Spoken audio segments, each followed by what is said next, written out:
ಮಾನನಷ್ಟ ಪ್ರಕರಣದಲ್ಲಿ ಸತ್ಯ ಹೊರಗೆ ಬರಬೇಕು ಎಂದು ಕೋಟ್ಯಾಂತರ ಭಕ್ತರು ಕಾಯುತ್ತಿದ್ದಾರೆ. ಆರೋಪಿ ಚಿನ್ನಯ್ಯನನ್ನು ಬಂಧಿಸಿ ವಿಚಾರಣೆ ನಡೆಸಲಾಗುತ್ತಿದೆ. ಎಸ್ಐಟಿ ಅವರು ವರದಿ ನೀಡಲಿ, ಮುಂದಿನ ಚರ್ಚೆ ಅನಂತರ ಎಂದು ಜಿ. ಪರಮೇಶ್ವರ್ ಹೇಳಿದರು. ಮೈಸೂರು ದಸರಾ ಉದ್ಘಾಟನೆಗೆ ಬೂಕರ್ ಪ್ರಶಸ್ತಿ ವಿಜೇತೆ ಬಾನು ಮುಷ್ತಾಕ್ ಅವರಿಗೆ ಆಹ್ವಾನ ನೀಡಿರುವ ವಿಚಾರಕ್ಕೆ ಪ್ರತಿಕ್ರಿಯೆ ನೀಡಿರುವ ಕೆಪಿಸಿಸಿ ಅಧ್ಯಕ್ಷ ಸಿಎಂ ಡಿಕೆ ಶಿವಕುಮಾರ್, ಚಾಮುಂಡಿ ಬೆಟ್ಟ ಹಿಂದೂ ಧರ್ಮದ ಆಸ್ತಿಯಲ್ಲ ಎಂದು ವಿವಾದಿತ ಹೇಳಿಕೆ ನೀಡಿದ್ದಾರೆ.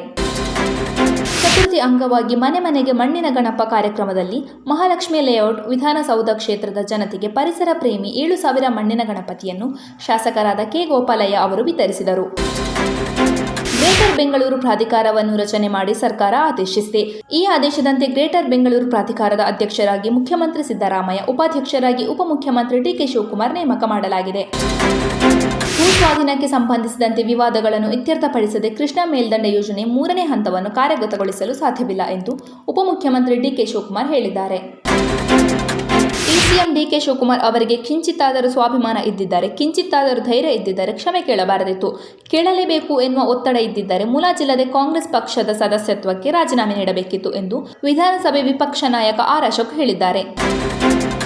ಯಾರ ಮೇಲಾದರೂ ವಾಗ್ದಾಳಿ ನಡೆಸಬೇಕಾದರೆ ರಾಷ್ಟ್ರೀಯ ಸ್ವಯಂ ಸೇವಕ ಸಂಘ ವೈಯಕ್ತಿಕ ತೇಜೋವಧೆ ಮಾಡುತ್ತದೆ. ಅದು ಮಹಾತ್ಮ ಗಾಂಧಿ ಅವರಿಗೆ ಕೂಡ ಇದೇ ರೀತಿ ಮಾಡಿತ್ತು ಎಂದು ಕಾಂಗ್ರೆಸ್ ನಾಯಕ ರಾಹುಲ್ ಗಾಂಧಿ ಹೇಳಿದ್ದಾರೆ. ರಷ್ಯಾದಿಂದ ಅಮೆರಿಕಕ್ಕೆ ಬಂದ ಬೆದರಿಕೆಗಳಿಗೆ ಪ್ರತ್ಯುತ್ತರ ನೀಡಲು ಭಾರತದ ಮೇಲೆ ಆಮದು ಸುಂಕ ಹೇರಿಕೆ.